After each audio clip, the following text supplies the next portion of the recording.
back, guys. Today is going to be story time. How I ended up on this red pill journey.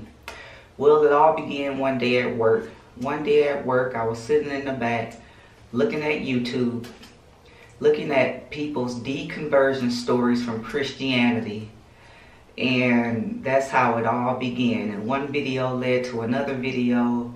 And then next thing you know, I stumbled across the videos where some of the celebrities were boldly stating that they had sold their soul to Satan.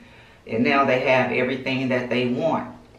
And from there, I started researching and reading books. And it was like, I don't know, Satan gave the call for them to just come out in the open and start professing to people what they're doing. You know, no more hiding behind the scenes. No more dancing around the subject of Luciferianism. Let the people know. It seems as though, as I began to study, this mandate had went out across every spectrum of his organization. So the New Age movement, the various organizations that the elite belong to, everything seemed like it began to speed up, as if time was running out. Time was coming to a close. And as I began to read and connect the dots, it just all made sense. And then on the other side, you know, I was dealing with stuff that was going on in church. It seemed to be a split in the church. One side was saying that the church and the conference was in apostasy. So you had people that broke off and started what you would call being more orthodox. So what I discovered was the church was in apostasy from the beginning, and those that so-called broke off, how ironic it was that they were following the apostasy that the pioneers of this movement had started this church in. So the church was basically distancing itself from all the things and not really telling the people why they were doing what they were doing. And those who took the message wholeheartedly was confused, and that's why they were saying the church was in apostasy. Well, I ended up branching off and going with one of these factions, and as I began to study with them, I began to notice that a lot of things just wasn't biblical, you know. So I ended up, needless to say, to just stop going to church, period. You know, I didn't need, as you say, a church building. Some people say, oh, you need to fellowship with the saints, but, you know, my body is the temple where the Holy Spirit dwells. So, you know, I don't need a building to believe or worship God. I can worship God every day. I don't need a church building to do that. So anyway, as I began to look into all the things that Satan was infiltrating in, and it was one thing with the Bible that I noticed. You know, I began to wonder why it was so many different versions of the Bible. And I kind of spoke on that in a previous video with these two gentlemen, Westcott and Hort, with their new version of the Bible, which came out in 1881. As I mentioned in that video, they could not wait for Dean John Bergen to die, because every time they would try to go to the committee and introduce their new Greek version of the Bible, he would stand up and criticize and show what they were doing, which was basically destroying the Word of God. But eventually, when he died, guess what? They did it. They put in their new version Greek Bible, and from their work, all the new Bibles came about. And like I said, what I discovered was all those texts that related to Jesus' divinity, showing that he is God, they left out of those Bibles. And another way that they infiltrated is, as far as like the New Age movement, as I said, it seems like the devil gave the mandate to let the people know and to infiltrate. You know, they use a phrase, externalization of the hierarchy. That's to make the things come and make it known to man make it popular, but the people being ignorant wouldn't really know what path they're being led down. So with these Bibles, they did some semantics. Words we're used to certain meanings of certain words for a long time, they went and changed the meaning of those words. And because we're familiar with the words, we have one thought in mind, but they actually mean something else within the New Age movement or the mystery religions. And that's how they draw people in, by deceiving them. So in the Bible, you would always hear terms like the Holy One of Israel all through the Old Testament, which we knew that meant Jesus Christ. But they would take out maybe one of Israel and just say the one. They would leave off holy, things of that nature. That's what they would do. So it would lead you to believe that you're worshiping or believing in the same thing, but in actuality, you're not. So one book I stumbled across, I got a tripod so now I can use my hands, I'm kind of excited about that, is this book right here, New Age Bible Versions by Gail Riplinger, G.A. Riplinger. She goes into a whole discussion about these two men. She goes back to Alexandria, Egypt, and how it all ties in. And you also see black people wearing the ankh and all this stuff, you know, following the unholy trinity. And they thinking, oh, this is black, what black people do. You know, we going back to Egypt, you know, but no. Osiris, Isis, and Horus, that's the unholy trinity. You're being led, you're being deceived, you're being led down a path of deception. There's so many religions in this world, but let me tell you, there's only one. And when that day comes, we're going to see which one is the true one. Because when that sky busts open in part, and Jesus return, you're going to know in your heart, either you was with him or you was against him. People think it's more than one path, as Oprah said, which she is a gatekeeper. No, it's not more than one path. There's only one path to God, and that's through his son, Jesus Christ.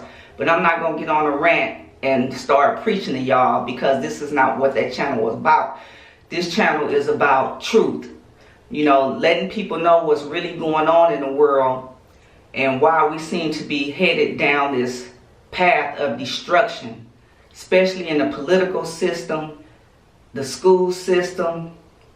Everything seems to be going awry, you know, and this is the main reason. You know, time is drawing to a close and people need to wake up. So that's the whole point of me starting this channel, is to let people know why certain things are happening. If they are confused about what is going on, you know, it is, I feel like, my duty to let people know, because people just don't know. People are ignorant as to what's really going on, because they basically caught up in entertainment, looking at silly pranks on YouTube. I mean, things that don't edify or benefit your mind at all. That's not going to help you in life. What is a prank going to do for you? How is a prank going to edify you? So that is my whole point. I'm not really here to entertain, and I don't really care if this channel grow and blow up. But if I reach just one person, I'm happy with that. I'm good with that. So as time go on with this channel, I also do the Dead Zone series. I'll be talking about how revisionists, you know, distorted history. So that's another form of brainwashing. I'll be going back and forth between those episodes and this series right here to show how all this stuff tie in, you know, connecting the dots. You know, this web that Satan has weaved is so broad, you know, especially when it talks about all the secret societies. Now, some people knock the Illuminati and all those things, but I'm here to tell you, it's real. It's real. When you go back to the Grand Orient Lodge and where that all started at Ingolstadt University, yes, it's all real. It even goes back further than that with the old world. And when I start back revisiting the past with Abraham Lincoln, I'm going to touch on that, because those people had a plot to assassinate Abraham Lincoln, which they were putting together way back in the old world. See, people in the old world was looking over here at America, and they wanted what the people in America had. That was the whole point of those people, you know, taking that treacherous journey across those seas to get to America, because they wanted freedom of conscience. It was no freedom of conscience in the old world. And that's where this whole New World Order ties in.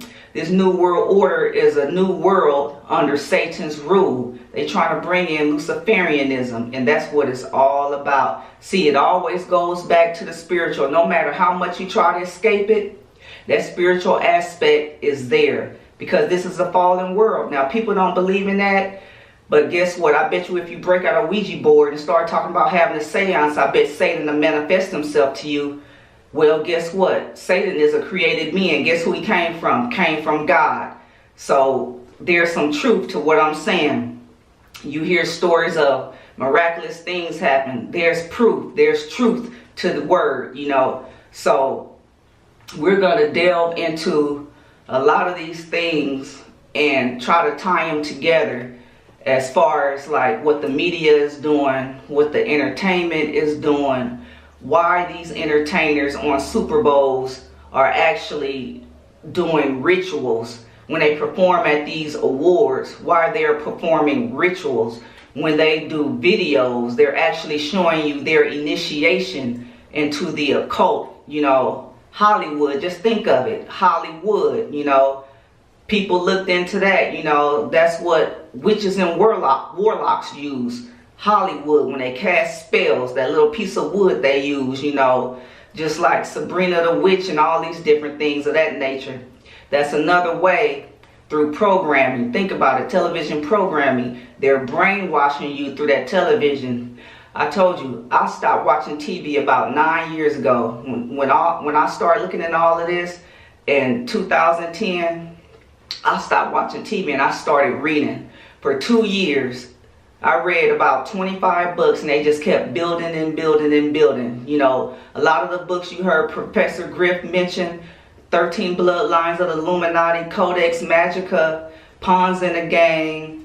Another good book is 50 Years in the Church of Rome by Charles Chinnequi. This book right here, the New Age Bible versions.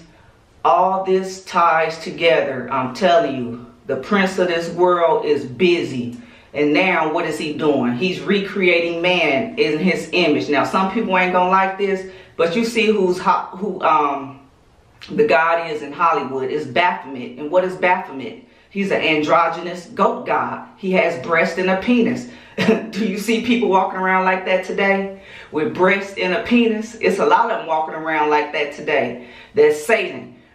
I know they hate to hear this, and I'm not trying to bash these people. I'm just speaking reality of what's going on in the spiritual world. Satan destroying God's creation, recreating man in his image.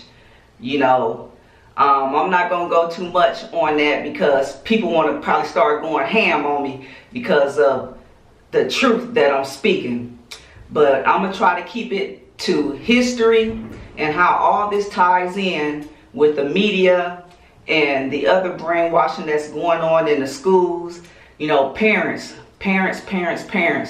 you have to educate your kids at home. You have to build that barrier in their mind, you know, so they will be prepared, you know, if it's the point where they have to go to public school, because they're going to be inundated with certain things that they're trying to brainwash them to believe certain things. And that's another way that, you know, they break down people's will, you know, in their beliefs. So you have to do your part, your due diligence. You can't be lazy. You know, God bless you with these kids. You have to look out for them, because they don't know. When kids go to school, you hear them come home and they say, oh, my teacher said, you know, as if the teacher's word is gospel, you know. So you have to teach your kids from youth, because when you send them out to them brainwashing centers, this is what's going to happen when they go off to college. You see, they try to expel all the conservative professors. They're trying to expel all the room for debate for difference of opinion. They don't want that. They just want one left-leaning line of thinking, which is contrary to what America is, what America is about. You're supposed to have freedom of speech, but they're trying to deny that on all these college campuses because they only want a certain type of product of your children coming out of those schools. And this is how they're going to bring about their new world order. So just stay tuned as I continue to unfold a lot of these things that's going on in the world. Thanks for watching.